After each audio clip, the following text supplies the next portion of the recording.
Hi, I'm Sheetal. I'm healthcare practitioner. Welcome back to my channel, Amisi Happiness. I hope you all are doing well and safe at home. आज हम बात करेंगे नाक से bleeding क्यों होती है, इसके कॉजेज़ क्या क्या होते हैं और साइन एंड सिम्टम्स क्या होते हैं और ट्रीटमेंट के बारे में। नाक से ब्लीडिंग होना ये कोई बड़ी बात नहीं है, एक नॉर्मल बात है। बट हमारी अगर नोज़ से अचानक से ब्लीडिंग होने लग जाए तो हम इसे थोड़ा घबरा जाते हैं। बट यह कोई बड़ी हेल्थ रिलेटेड प्रॉब्लम नहीं है। आमतौर पर देखा जाए तो ये नॉर्मल है, बट यह एक बड़ी बीमारी का भी संकेत दे सकती है, जैसे ब्लड कैंसर या फिर नोज़ ट्यूमर एंड अदर कोई बीमारी का भी संकेत हमें दे सकती है। तो और जनरली हम इसका समय रहते हुए ट्रीटमेंट करें तो ये ठीक हो सकती है। हमारी नोज़ चेहरे से थोड़ी बाहर की ओर होती है, जिसकी वजह से इसकी स्थिति भी थोड़ी नाजुक रहती है एंड ये बाहर की हवा को फिल्टर करती है और इसमें ब्लड सर्कुलेशन भी ज़्यादा तेज़ी से होता है। जब ये बाहर की हवा को फिल्टर करती है तो जिसकी वजह से थोड़ा ड्राई होने के चांसेस बढ़ जाते हैं। जैसे गर्मियों में जो एयर है वो ड्राई होती है और सर्दियों में एयर हमें चुभती है, जिसकी वजह से हमारे जो नोज़ के अंदर एक परत होती है, वो परत के पास स्थित एक ब्लड वेसल्स होती है, वो फट जाती है ड्राइनेस की वजह से, जिससे ब्लड बहने लगता है हमारी नाक से और इसे मेडिकल टर्म में हम एपिस्टेक्सिस कहते हैं और जनरली लैंग्वेज में इसे हम नक सिर का फट जाना कहते हैं। और ये बहुत कॉमन है, ये कई हेल्थ रिलेटेड प्रॉब्लम है या रेस्पिरेटरी प्रॉब्लम है उसकी वजह से भी हो जाती है।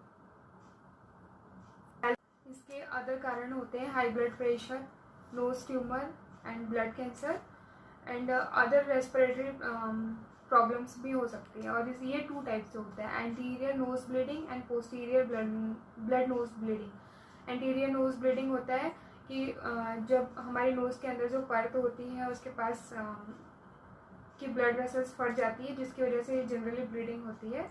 तो ये नॉर्मल होती है, इसे हम होम रेमेडीज से भी ठीक कर सकते हैं, इसके लिए डॉक्टर की ज़रूरत नहीं पड़ती है।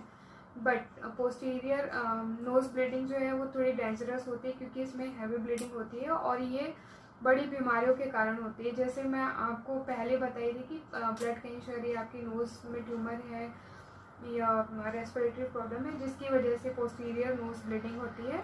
और इसके कारण कई बार नोज़ में हेवी ब्लीडिंग होती है, तो जिसकी वजह से भी हमारे माउथ में ब्लड आ जाता है और कई बार हमारे स्टमक में भी जाने के चांसेस रहते हैं, जिससे ब्लीडिंग और जो हमारी श्वास नलिका है वो चोक होने के चांसेस बढ़ जाते हैं।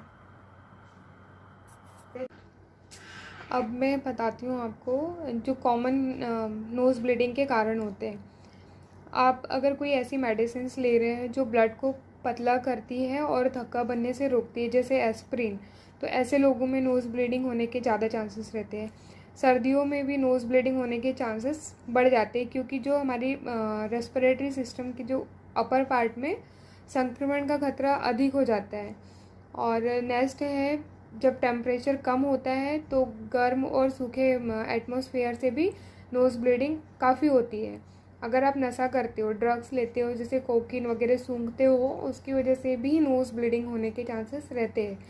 नाक में कोई नुकीली चीज़ डालना, जैसे बच्चे अक्सर नुकीली चीज़ हमारी नाक में डाल देते हैं, जिसकी वजह से भी नोज़ ब्लीडिंग होने के चांसेस ज़्यादा हो जाते हैं।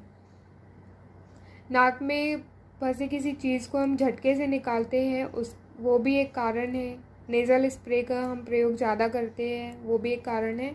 या नाक के आसपास हुई कोई सर्जरी या फिर किसी एक्सीडेंट में नाक पर चोट लग जाना, या हाई ब्लड प्रेशर के कारण नाक में ट्यूमर होने के कारण, ब्लड कैंसर, या आप लगातार ज़्यादा छींक रहे हो उसकी वजह से भी, या शराब अत्यधिक सेवन करते हो उसकी वजह से भी आपको नोज़ ब्लीडिंग होने के चांसेस होते हैं।